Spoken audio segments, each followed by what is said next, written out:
je m'appelle Adèle, Adèle Routhiau. J'ai 24 ans, je suis jeune diplômée. Je sors de l'ANSET, qui est l'école d'ingénieurs textiles de Roubaix. Et Très donc, bien. je travaille au sein de ReFashion, l'éco-organisme en charge de la filière textile et chaussures, qui avant se nommait EcoTLC, hein, c'est tout frais le changement de nom. Et je suis responsable de l'éco-conception, un beau chantier. Alors justement, si tu pouvais nous raconter nous dire un petit peu c'est quoi ReFashion? Alors, ReFashion, l'éco-organisme en charge de la filière textile et chaussures. On s'inscrit dans ce qu'on appelle la notion de REP ou REP, hein, ça veut dire responsabilité élargie du producteur.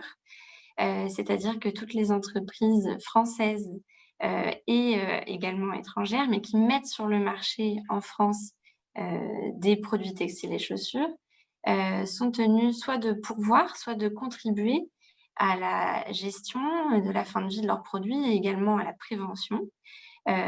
Donc soit pourvoir, elles sont autonomes et soit elles contribuent. Et dans ce cas, elles contribuent auprès d'un éco-organisme, donc en l'occurrence ReFashion. Alors justement, tu parles d'éco-conception. Je crois que vous avez mis en place une plateforme. Tu pourrais nous en dire un petit peu plus? Cette plateforme, c'est complètement le cœur de ma mission.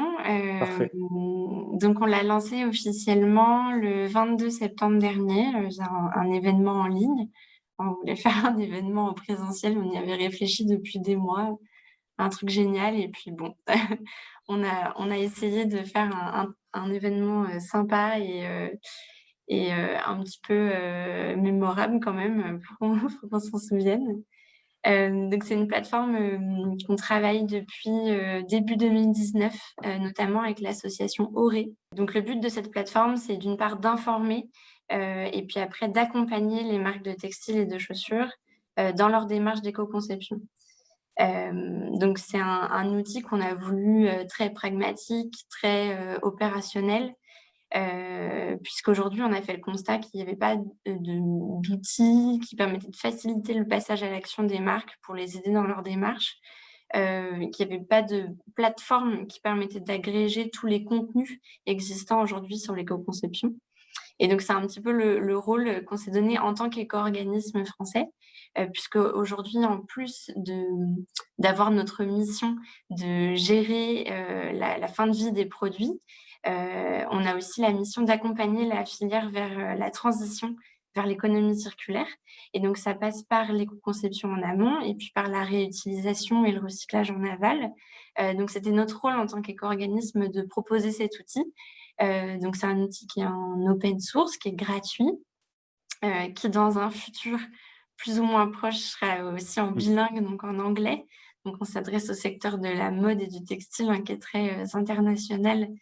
Je pense qu'avoir un outil français-anglais, ça peut être un plus, hein, pour tous les bureaux d'achat Carrément. qu'on a à l'étranger, pour les fournisseurs et tous les partenaires à travers le monde. Et donc pour finir sur cet Mmh mh. outil,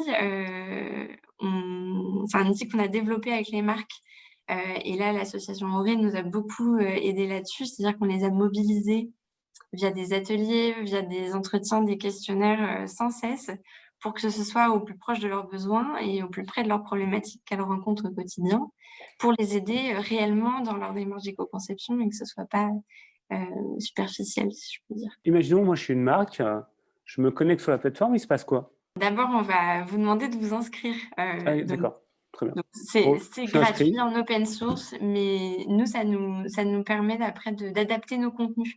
C'est-à-dire OK. que si on se rend compte, Fabrice, que toi, tu es plus, friand des contenus sur le recyclage de la chaussure, Ce qui est c'est un vrai, ce exemple, qui est vrai, mais je suis voilà, nous, hyper fan. derrière, ça va nous permettre de développer ce type de contenu D'accord. et de pouvoir toujours répondre aux besoins des marques. Et ensuite, c'est un outil selon les besoins rencontrés, qui va répondre de différentes manières. C'est-à-dire qu'on va avoir une partie qui s'appelle éco-veille. Donc là, l'idée, c'est une veille un petit peu, bibliographique de tous les contenus qu'on peut trouver. Je parlais d'un outil qui, agrège et synthétise tous les contenus qu'on trouve aujourd'hui sur l'éco-conception.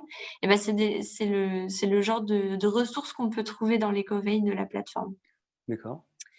Ensuite, on a une partie qu'on a appelée du coup plus anti-sèche. Là, l'idée, c'est qu'on retrouve tous les contenus indispensables à avoir en tête quand on veut se lancer dans une démarche d'éco-conception, que ce soit sur les matières, que ce soit sur les procédés, ou alors que ce soit sur l'éco-conception en général. En fait, c'est quoi l'éco-conception? Et puis après, on va avoir une partie plus qu'on a appelée donc à vous de jouer. Donc voilà, je parlais de mise en action. Là, c'est des fiches pratiques avec des étapes de 1 à 10, voilà, pour mettre en œuvre une action d'éco-conception. Donc par exemple, on parlait du recyclage de la chaussure. Typiquement, une fiche, ça peut être comment concevoir une chaussure plus facilement recyclable. Et nous, l'idée, ça va être en une dizaine d'étapes de donner les étapes clés que les entreprises peuvent mettre en œuvre pour y parvenir. Et puis, on termine par une partie retour d'expérience où des entreprises viennent témoigner de ce qu'elles font déjà et comment elles sont engagées, et puis qu'est-ce qu'elles veulent continuer à faire encore aujourd'hui pour pourquoi pas inspirer des marques qui voudraient se lancer dans la démarche. C'est quoi les premiers retours que tu peux nous dire par rapport à votre plateforme? Et le premier retour, c'est que on en veut toujours plus, Forcément.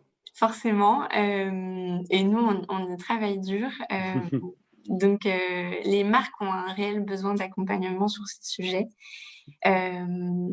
Et comment dire? Un accompagnement sera pas le même si je m'adresse à un chef de produit, si je m'adresse à un styliste, si je m'adresse à un acheteur.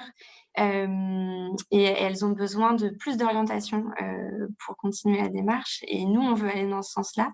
Et donc on veut leur proposer, ce qu'on pourrait appeler un parcours utilisateur et leur proposer des actions clés, pour aller dans ce sens-là. C'est-à-dire que si je suis styliste et je travaille sur du vêtement, enfant, voilà, quelles sont les actions d'éco-conception clairement que je peux mener?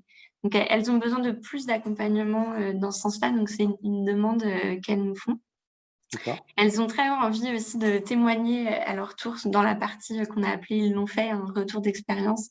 Cette envie de mettre en avant, il y a beaucoup de marques, hein, qui mènent des actions d'éco-conception, à leurs échelles.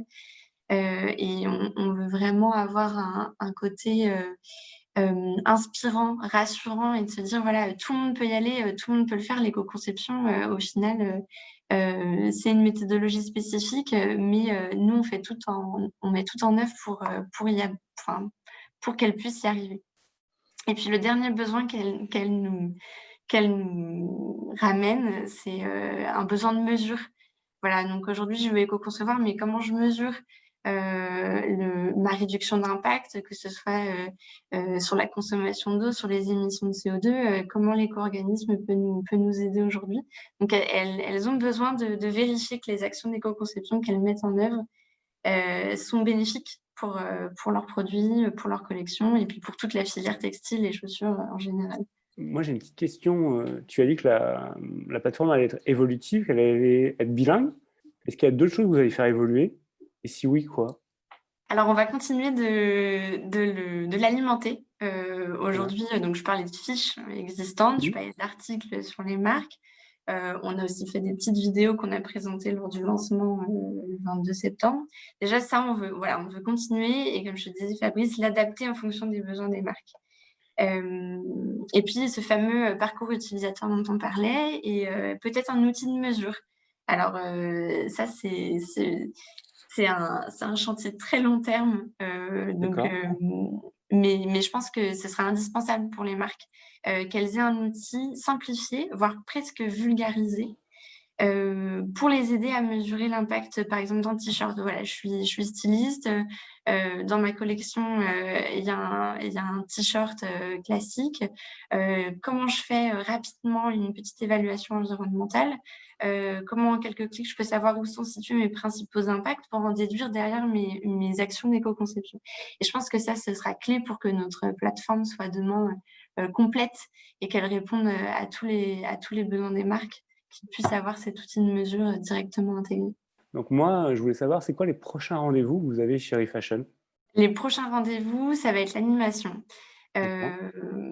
de l'éco-conception en général, parce que donc on a lancé une plateforme qui est un outil dont on est ravis, mais il faut aller encore plus loin, les marques ont besoin d'être accompagnées et ça je l'ai déjà dit, je pense qu'on a Bon, compris. c'est clair, c'est clair. Hem et hem Et donc, du coup, on veut se déplacer auprès des marques. Donc, aujourd'hui, physiquement, dans le contexte, ça va être compliqué, mais on veut leur proposer un accompagnement plus spécifique. Donc, on va proposer ce qu'on va appeler des ateliers d'éco-conception. Donc, il y aura des ateliers plus de sensibilisation. Là, l'idée, c'est de comprendre pour les niveaux, on va dire, un petit peu plus débutants. Et il n'y a aucune honte, on va dire, à débuter dans l'éco-conception. Et c'est jamais trop tard et c'est toujours le temps de s'y mettre. Donc, plus de sensibilisation, voilà, c'est quoi l'éco-conception? C'est quoi la mode durable au sens large? Qu'est-ce que je peux faire à mon échelle pour améliorer tout ça?